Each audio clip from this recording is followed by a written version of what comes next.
Cet homme est un des développeurs les plus admirés au monde.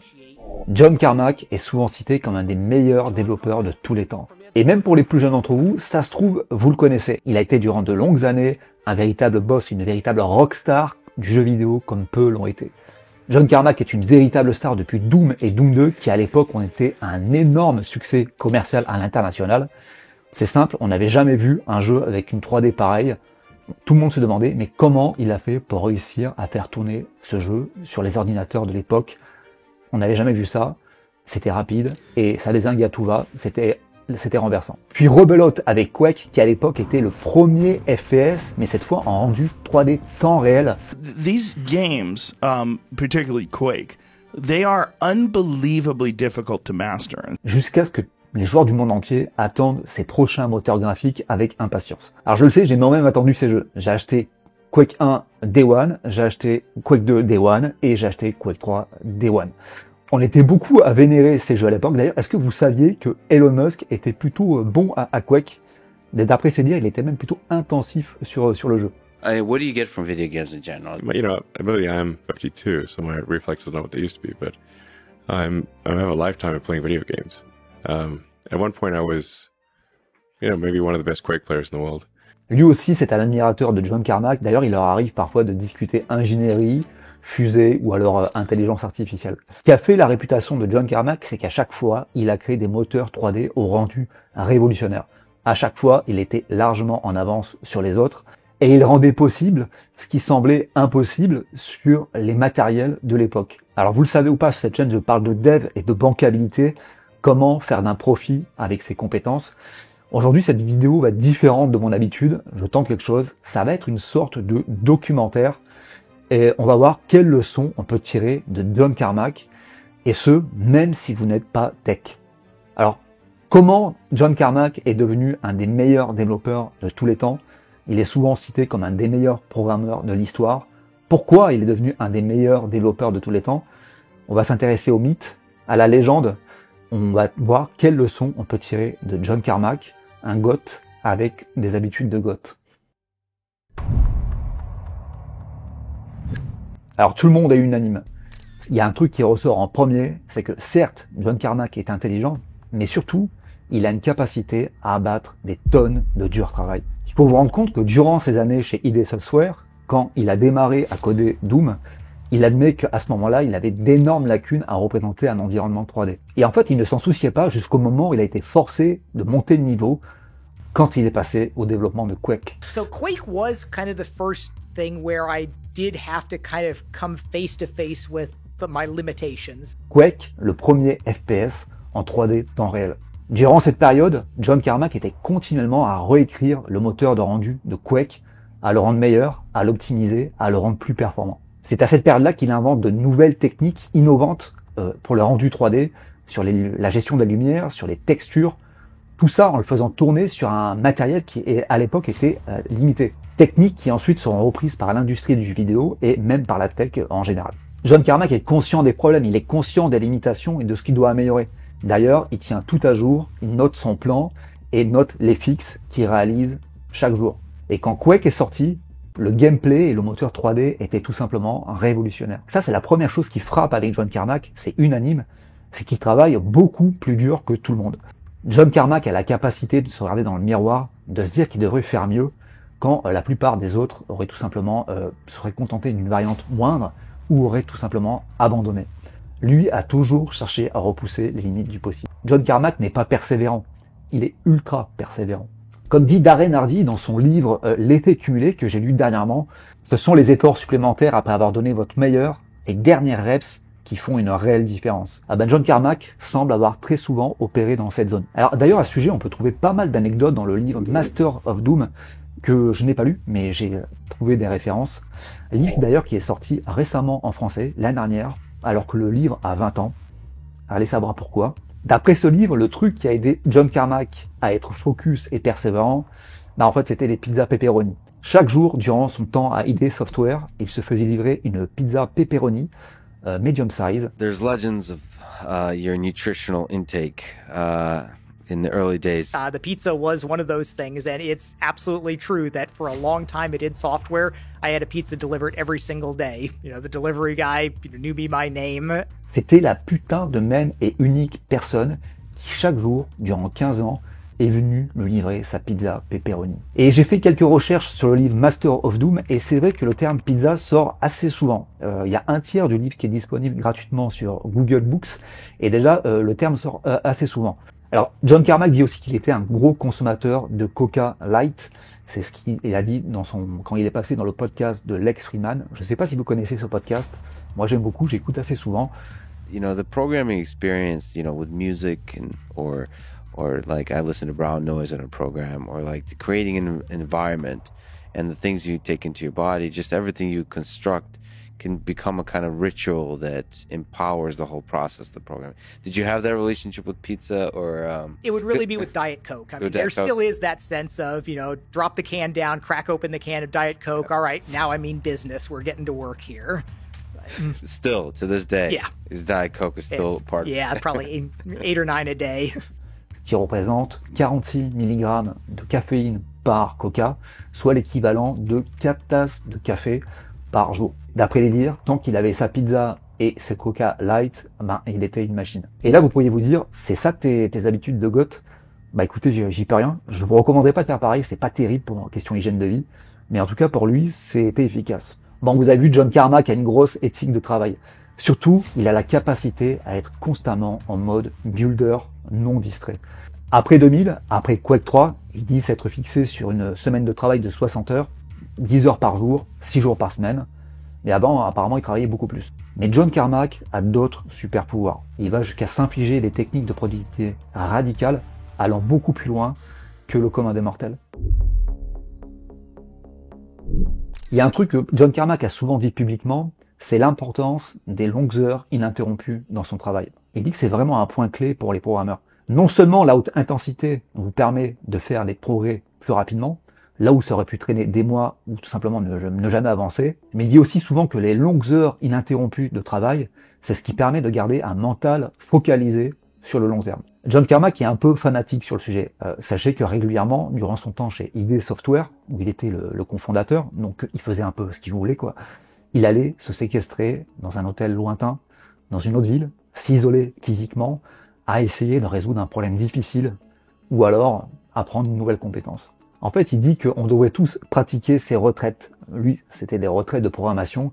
Il dit que l'isolement physique et la solitude offrent le parfait environnement pour un profond focus, une profonde réflexion. Alors ce qui est étonnant aussi, c'est que malgré ces pratiques, et ne niant pas que ça puisse avoir un impact négatif sur la santé, il dit qu'il n'a jamais connu le burn-out. Tant mieux pour lui. Alors ces dernières années, justement, le sujet du focus a été beaucoup discuté des experts. Il y a beaucoup de livres qui sont sortis sur le sujet. Et John Carmack en parlait déjà à une époque où on n'était pas inondé de notifications ou de choses qu'on a peur de manquer dans les flux, le fameux FOMO. Je crois pas qu'on soit tous bien conscients de ce qui se passe quand on est focus. En fait, comme dit Daniel Goleman, qui est un éminent docteur en psychologie, qui a écrit 2 livres références sur le sujet, qu'on voit souvent passer dans les flux X ou Instagram. Le premier est sorti en 1995, c'est L'intelligence émotionnelle, livre référence, et le deuxième, c'est Focus, sorti en 2015. Il dit « Nous apprenons mieux avec une attention concentrée. Lorsque nous nous concentrons sur ce que nous apprenons, le cerveau mappe ces informations avec ce que nous savons déjà, créant de nouvelles connexions neuronales. » En fait, littéralement, quand vous focalisez intensément, vous construisez votre cerveau.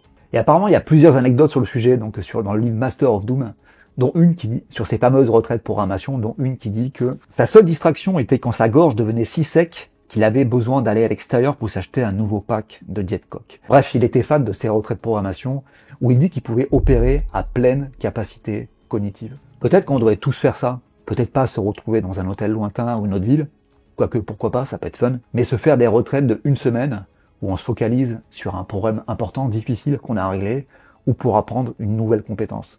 Alors, vous savez, c'est plus difficile à faire quand vous êtes salarié. Je pense que votre patron va pas forcément être super d'accord. Alors, sachez que John Carmack a toujours été un développeur qui a écrit du code très qualitatif. Et ça, c'est quelque chose qui peut étonner, puisqu'en fait, il était seul sur les codebases. Au maximum, dans les projets Doom, Quake, au maximum, ils étaient 3 développeurs. En fait, il n'est pas le génie du code qui écrivait du code incompréhensible. Alors autre chose qui peut étonner avec John Carmack, c'est que ses codes sources sont reconnus comme très qualitatifs. Les codes sources de Doom ou de Quake sont reconnus comme très lisibles, massivement documentés et très réutilisables. Et ça, c'est quelque chose qui peut étonner parce que souvent, la code base d'un développeur tout seul sur un projet, puisqu'au maximum, ils étaient 3 dans les projets sur lesquels il a travaillé, la code base d'un développeur tout seul, généralement, ça peut être un peu le bordel. Alors en fait, c'est ce qui est dit parmi les développeurs, parmi les programmeurs, parce que je vous avoue que j'ai pas tout vérifié, puisque ma capacité d'analyse pour le C ou le C++ est quand même assez limitée. Moi, mon truc, c'est plutôt le JavaScript. John Carmack partage tout. En fait, ce qu'il dit, c'est qu'on devrait tous être des absolutistes de l'open source. Il dit que ça rend le monde meilleur. Et lui a tout partagé. Tous ses codes sources de Doom ou de Quake sont disponibles sur GitHub, grosso modo depuis que GitHub existe. Et si on regarde son code source, on voit effectivement que c'est plein d'annotations pour clarifier et rendre très compréhensible son code. On dirait que John Carmack a voulu laisser à la postérité pour expliquer aux développeurs, programmeurs, comment il a fait pour réaliser ces techniques de rendu 3D novatrices, innovantes, révolutionnaires. Alors apparemment, sachez qu'on trouve aussi pas mal de fixes dans son code, donc il n'est pas parfait, mais c'est souvent des situations apparemment qui lui permettaient de faire un tour de passe-passe, une astuce pour contourner des problèmes. Mais globalement, les codes sources de John Carmack sont extrêmement lisibles et massivement documentés. C'est l'amour du code bien fait, soigner l'intérieur autant que l'extérieur, la philosophie des grandes choses, la pratique des plus grands. C'était la philosophie de Steve Jobs. Ce qu'il disait, c'est que pour bien dormir la nuit, l'esthétique, la qualité, doit être amenée tout le long jusqu'à l'intérieur. Ou comme a dit Tony Fadell, qui était, si vous ne le saviez pas, un informaticien qui a travaillé dans l'équipe de Steve Jobs, qui a travaillé notamment sur l'iPod ou sur les Google Class chez Google, même si vos ressources sont limitées, ne lésinez pas sur les raccourcis, les gens le sentiront. Et clairement, avec John Carmack, on l'a senti. Il a toujours fait avec les limitations matérielles, à soigner autant l'extérieur que l'intérieur. There is design that could be called art involved in the technical side of things on there. There's work that I've done that at the time I can think this is the right way to do it. It powerfully feels correct. Alors si John Carmack écrivait un code qui était très propre, c'est parce qu'il était un programmeur hors du commun. Il utilisait des techniques astucieuses de code, d'où l'intérêt justement de les documenter, de les clarifier pour ceux qui le liront un jour. Alors le succès de John Carmack repose sur son habilité à transposer de manière optimale des algorithmes et techniques de rendu 3D sur des systèmes temps réel, tout en restant extrêmement au fait des nouveautés en termes de rendu 3D. Mais aussi ce qui le caractérise, c'est qu'il a toujours réussi à trouver des techniques astucieuses pour faire avec les limitations matérielles de son époque. Alors je peux vous citer quelques techniques astucieuses de John Carmack qui ont fait parler d'elle et qui ont changé l'industrie du jeu vidéo, qui ont fixé les standards pour la suite du jeu vidéo. Par exemple, quand Doom est sorti, les ordinateurs n'étaient pas assez puissants pour faire de la 3D. Bon, ça c'est une époque que les plus jeunes d'entre vous n'auront pas connue. En fait, par exemple, il avait implanté un arbre BSP, qui à l'époque n'était qu'une recherche obscure, un truc que personne n'avait utilisé.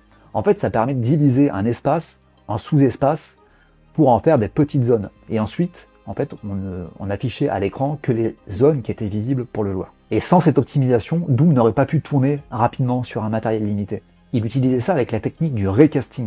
En fait, ce sont des rayons qui sont tirés depuis le joueur. Quand la ligne rencontre un mur, un trait vertical est tiré et un mur est créé. Si vous regardez en haut ou en bas dans Doom, il n'y a pas de perspective. En fait, c'est pas tout à fait de la vraie 3D. Ces deux techniques avaient permis de rendre le jeu très rapide sur le matériel de l'époque. Le jeu était rapide, performant sur le matériel de monsieur, madame, tout le monde. Ou quand en 1993, John Carmack se lance dans le jeu Quake, en fait, ce qui est admis à l'époque, c'est que le FPU, cette partie d'un processeur qui est responsable de la virgule flottante, des calculs pour la 3D, elle est trop lente pour un jeu vidéo. Et en fait, il rencontre de nombreux problèmes fondamentaux d'architecture, pour la gestion des lumières notamment. Le jeu n'est pas assez performant. John Carmack a alors une idée. Alors qu'il regarde un mur qui avait été sculpté en plusieurs morceaux à cause d'un projecteur, avec un vilain problème d'éclairage dû à une jonction hantée, il se dit que s'il y avait le moyen de le traiter comme une seule surface, le mur serait plus beau, et il rendrait plus vite à l'écran. Boum, le light mapping était né. Grosso modo, ce qu'il faisait, c'est qu'il posait les éclairages directement sur les textures, tout simplement. Alors ça peut sembler tout bête, mais c'est une optimisation qui avait permis de rendre le jeu beaucoup plus performant à l'époque. Ou sa technique astucieuse de division des textures en blocs de 16 pixels. Pour gérer plus facilement la déformation des textures sur les personnages par exemple, en fait ce qu'il faisait c'est qu'il les calculait par petits blocs. Blocs de 16 pixels. Et en fait, après, quand c'était calculé, il mettait tout ça en cache. Ce qui avait permis de rendre le jeu beaucoup plus rapide à l'époque. En fait, ce qui définit John Carmack, c'est qu'il a la capacité de mener des expérimentations, mais sur du code complexe. Il s'assoit, réfléchit dur et implémente dur. Sa technique des ombres volumétriques dans Doom 3, pour avoir des ombres très précises. Si vous avez joué à l'époque à Doom 3, pour les plus d'entre vous, vous savez qu'à l'époque c'était la claque. On n'avait jamais vu un jeu aussi réaliste. Et il a fallu des années aux autres jeux pour arriver à faire pareil. Ce qu'il faut comprendre, c'est que c'est le jeu qui calculait les ombres. C'était pas les cartes graphiques. À l'époque, elles ne savaient pas le faire. Donc c'était un tour de force assez qui a fait beaucoup parler de lui, et ça en fait parler encore aujourd'hui pas mal. Ou une dernière, peut-être son plus gros fait d'armes. On peut citer cette fonction qui a été utilisée dans Quake 3 pour exploser les performances. Elle est citée comme un des plus gros hacks de l'histoire du jeu vidéo, tout simplement. En fait, elle sert à calculer une racine carrée inversée. La clé, c'est l'utilisation par John Carmack d'une variable particulière, celle-là que je vous montre à l'écran, le 0x machin truc, qui permet d'avoir une première approximation satisfaisante d'une racine carrée. Ça permet de limiter les itérations nécessaires, et à la fin, on se retrouve avec un résultat d'une racine carrée qui est satisfaisant, qui est approximatif mais satisfaisant. Alors pourquoi c'est cité comme un des plus gros hacks de l'histoire du jeu vidéo? Parce qu'en fait, les racines carrées, c'est ce qui vous permet de calculer les réflexions de lumière ou les gestions, pour la gestion des ombres. Et donc, grosso modo, ça permettait de rendre le jeu beaucoup plus rapide. Juste, voilà, cette petite fonction. Donc voilà, à l'époque, la 3D, c'était un domaine de pointe dans lequel innover. Aujourd'hui, c'est plus la VR et l'intelligence artificielle. D'ailleurs, sur lequel John Carmack travaille aussi, ou a travaillé. Mais si John Carmack est si doué à trouver des solutions astucieuses, c'est qu'il est un gros consommateur d'idées. Et en fait, il a toute une philosophie, tout un process pour générer ses idées. Alors certes, John Carmack a commencé très tôt la programmation. Déjà à 19 ans, il avait déjà des milliers d'heures de programmation derrière lui. Il avait déjà créé plusieurs jeux avant d'entrer à Softdisk, avant qu'il se mette à créer Doom. Mais il lisait aussi des tonnes de livres théoriques avant même d'être programmeur. C'est comme ça qu'il a implémenté l'arbre BSP de Doom 1 et Doom 2, dont je vous ai parlé un peu plus tôt, qui était à l'époque qu'une recherche obscure. John Carmack n'est pas attaché à ses idées. En fait, des idées, il en a plein. Et ce qu'il dit en fait, c'est que vous devez challenger vos idées, vous devez les tester et essayer de les faire échouer. C'est ce qu'il dit dans une de ses conférences qu'il a fait à Meta, où d'ailleurs il fait référence au livre Antifragile, que vous connaissez peut-être. En fait, il dit qu'il teste la fragilité de ses idées. Et il voit celles qui sont antifragiles. Pour lui, c'est comme un jeu. Il dit que quand vous avez une idée, vous devez essayer de la vaincre. Il teste son idée, et si l'idée est détruite, c'est pas grave, ça lui libère de la bande passante mentale pour d'autres idées. Et si l'idée n'est pas détruite, il l'implémente et il fait des essais. John Carmack sait que les idées sont surévaluées et que l'exécution est tout. Mantra d'ailleurs qui est devenu une sorte de cliché dans les milieux start-up. Et vu que John Carmack a une capacité dingue au focus, il a continuellement tout explosé dans sa vie. J'ai pris pas mal de plaisir à créer cette vidéo, ça m'a pris un certain temps aussi d'ailleurs. Et je suis fan de John Carmack. À l'époque, j'avais pas mal poncé ses jeux.